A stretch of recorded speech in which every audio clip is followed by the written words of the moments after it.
Welcome in, NFL Daily by Chat Sports. Tyler Jones here. Thanks for joining us. Coming up on today's show, we will answer your mailbag questions. But first, you may be saying, how do I get involved in a mailbag? Well, good news for you. If you subscribe to the channel, then you can get your questions in and join us for our live mailbag segments. Hit the notification bell so you never miss a moment. Subscribe now for free. As we're talking about the NFL each and every day, we answer your questions on our live shows using the hashtag NFL or super chatting. Love to hear from you there. We'll get started with today's show.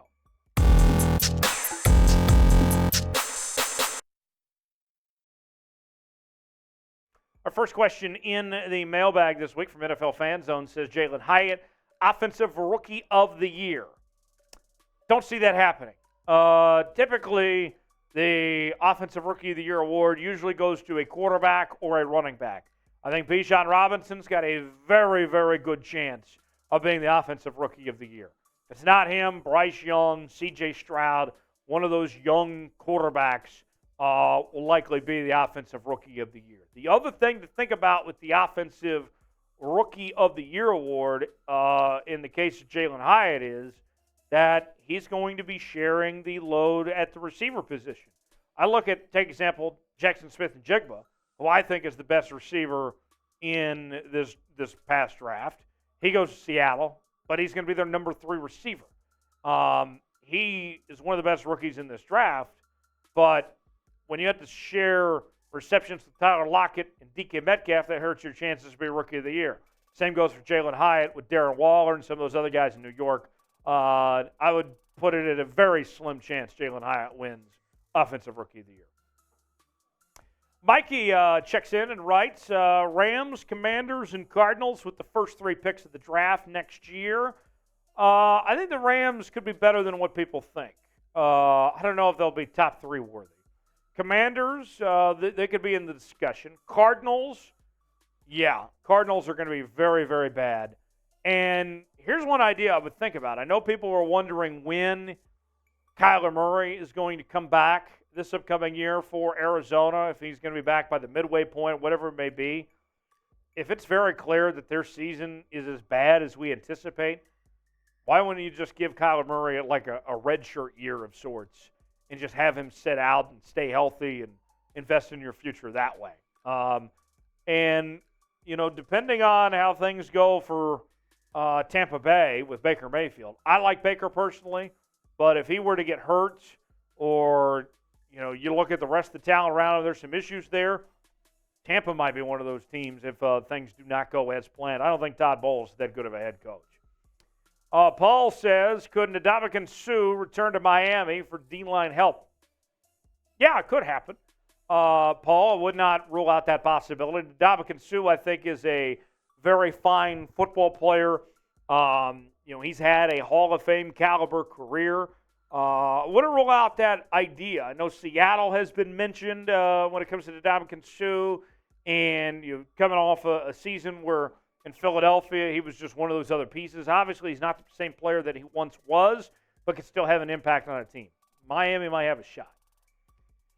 Coach Scott writes, what are the chances the Titans sell the farm at the trade deadline if they get off to a bad start? Coach Scott, I got an idea for you. Hear me out on this, folks. Let's go by this piece by piece here, okay? If the Titans don't look good at the very beginning of the season, which in all likelihood seems that could happen, here's what I could see go down with the Tennessee Titans. I could see them, let's say things aren't going well. They trade off Tannehill, trade off Derrick Henry. Maybe they even sign DeAndre Hopkins here, and they trade him off too and just get whatever they can and start the rebuild process and completely start over with that team.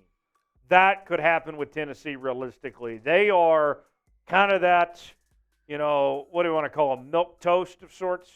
You got some things that are good, but then you got some things that are not so good. Tennessee doesn't know who they are. If they're contending, then they could go all in, kind of like a baseball team, buyers at the deadline. If not, then sell potentially. So we'll see. But yes, I think that could be a possibility. They could trade off Tannehill. They could trade off Derrick Henry. They could trade off DeAndre Hopkins if they side him. We'll see. Will the Titans be a playoff team this season? I say no. What do you think of that idea? Y for yes, in for no. Weigh in the comment section. Tell me what you think. Will Tennessee be a playoff team or not? Y for yes, in for no. Mario says, what NFL running back do you believe comes to a deal before the July deadline? I'm watching for Saquon Barkley. To me, that's the guy because of those running backs that are out there. He is in kind of the most stable or best fit organization at this point in time. The Raiders are a hot mess. The Raiders are going to be very bad. That's another team that could have one of those top 3 picks, too. They're going to be awful. So the Raiders could be in a rebuild of some sorts there. So I don't know how they're going to get a deal done with Josh Jacobs. Saquon Barkley, that offense is dependent on Saquon Barkley. They need Saquon. And so with that, I think that they need to find a way to keep Saquon around and, pay him what it takes to stay for the next couple seasons and keep that offense running through Saquon Barkley. To me, the New York Giants are the team to watch out for. Mikey says, how'd the Cowboys get better? Their big signing were 2 30-year-olds on their 4th teams, an unproven rookie defensive line, and they only beat the Giants by a single possession last season. How did the Cowboys get better? I like what the Cowboys did personally with the additions that Dallas made this offseason. And, first off, I think Tony Pollard is going to, with his increased workload coming off the leg injury, is going to be an improvement from him having to share the workload with Ezekiel Elliott, okay? And then on top of that, Brandon Cooks, I liked. Maybe, Mikey, you don't like Brandon Cooks so much, but I think that's a nice possession receiver to have. He's been a 1,000-yard receiver wherever he's been across the NFL. To me, that's a good fit for Dallas on that front. And then you go to the corner room and what they're doing. Obviously you still have Trevon Diggs on one side, but then you add Gilmore on the other. I think Stephon Gilmore is fantastic. I think you pair those two up, and all of a sudden you have a dynamic corner duo. I like what Dallas did. I think that Gilmore and Cooks are better than what most people give them credit for and what they think. I'm not a Cowboy fan. I don't have a dog in the fight. I'm just telling you what I honestly think. I like what the Cowboys did. I thought they took steps in the right direction. The draft was not bad for them either with some of their additions. Watch out for those Cowboys. Kirk Cousins. I like it. What are the odds the Vikings trade Kirk Cousins after this season? Very, very high. I'm going to pull up Kirk Cousins' contract information in real time here, folks.